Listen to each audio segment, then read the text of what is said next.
Hello everyone, I'm Atif Mohammed. I'm currently studying in Java Institute's Kurunegala branch. So today I'm going to show you basically a small part of a website I'm building. So this is a e-commerce website. So today I'm going to show you how this sign in and sign up page works. So this is the website I'm currently building. So this in this page I have used PHP, HTML, JavaScript, and CSS to basically build this page.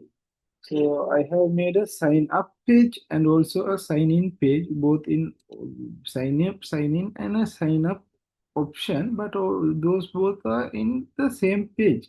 So basically, when a new user comes to a page, so you might have seen this in many websites. So when a new user comes to a page, he has to log in. So he will give the name and the everything of the user. So the first name, last name, email address, and the password to it, and then he will sign up here. So when he signs up for a website, he will become a user of that website. So I have basically made that page, and then I in here, if you already registered like this, then you can go to here and there you can go to here and you can give your email address and the password to basically go in and do your work in that website. So let's see what I have done here. So if you go to VS Code, that's what I have used to create this website basically. That's what I used to edit and type in this code, HTML, CSS, PHP, and everything. So at first we can see that I have used the PHP tag to include the connection.php file document basically.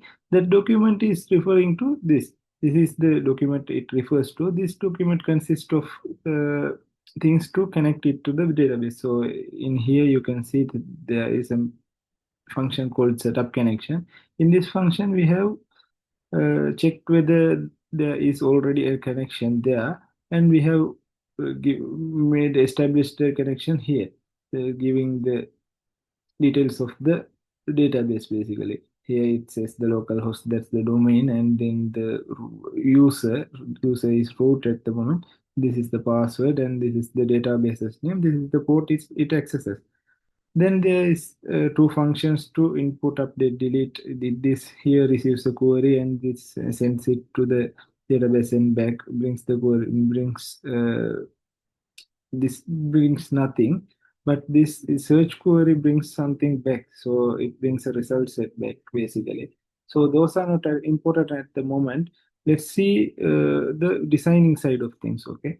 So in here you can see this. These are just basic stuff. In the head tag, I have included the style sheet. I have linked the style sheet and the bootstrap also, and you can also see that I have added an icon to the page also. You may have seen it like this in the like this icon here. You can see it in a website. So then I have used used bootstrap to divide this into 12 columns, and I have used p3 padding 3t here also, and this is a division, and inside those divisions I have divided those basically into two different sections. So full website like this, and then I have the full section is referred to as the 12. So in here I have basically divided into two by using the 6. So it shows this side of things. You may have seen it in the other page also. So in here you can see I have used the sign up page, and here you can see I have used the sign in page, not the page but a box, right, basically. So then I have used ajax to switch between those two. So here in here you can see that I have used d none. So this what this d none shows is that basically means display none. So if this is here, this box, this division, basically what's inside of this division becomes invisible. So if we trigger this using the button here, this change view, if we press this button, this change view option will be called. So the change view option uh, refers to a function in refers to a function in JavaScript. So in this JavaScript function, you can see that we have toggled the dnone function, dnone class. So if we trigger that, then that will become invisible and the other one becomes invisible. So let's first go from here. So you can see I have made name, given it a name, given this box a name, and then you can see this is a heading and title 2 is being used that refers to the CSS side of things. I will explain that later. So then we have message division. So if you go back and here, you can see that it shows a message here. So if I don't put anything here, you can see that it shows a message here. So that's what it basically means, refers to. That's the division I have used to display a message. Then you can see here it shows the first name and the input for the first name. This is a label for the first name and this is the input for the first name.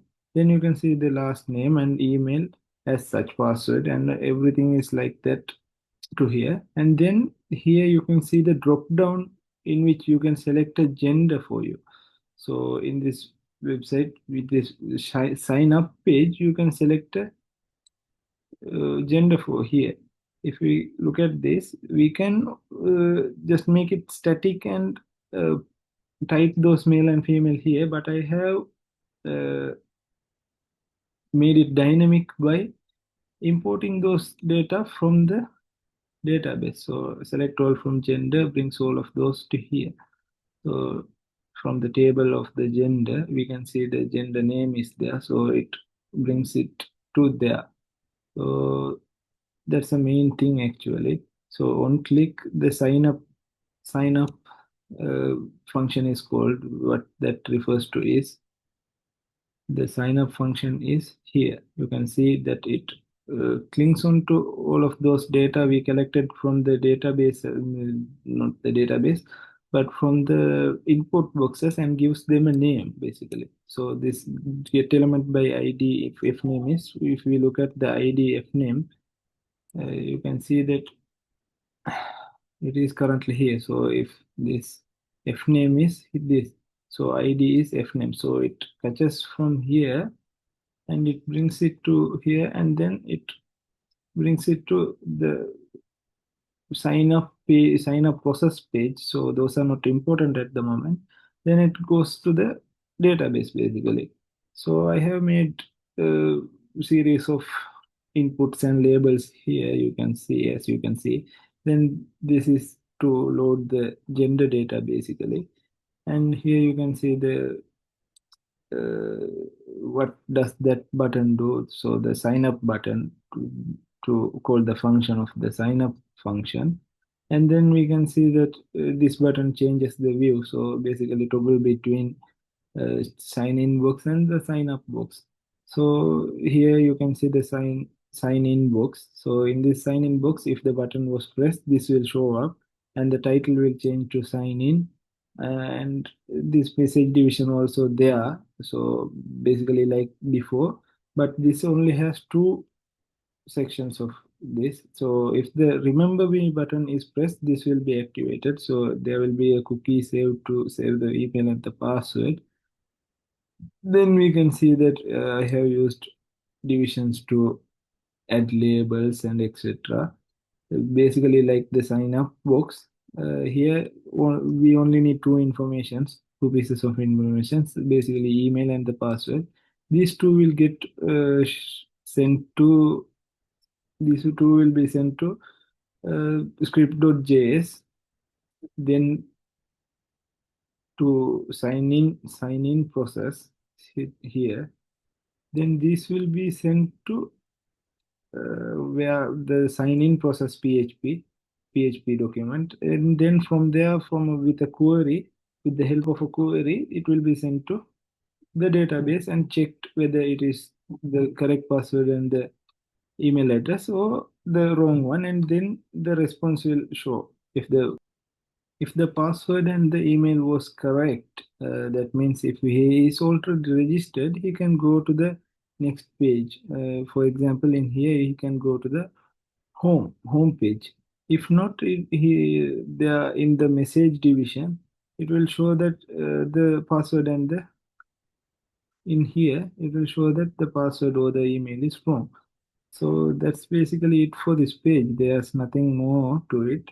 These are just some stuff I have put in here to verify the password, and if we forget password, that will this will be used. If we forget the password, and we can add a new password and etc.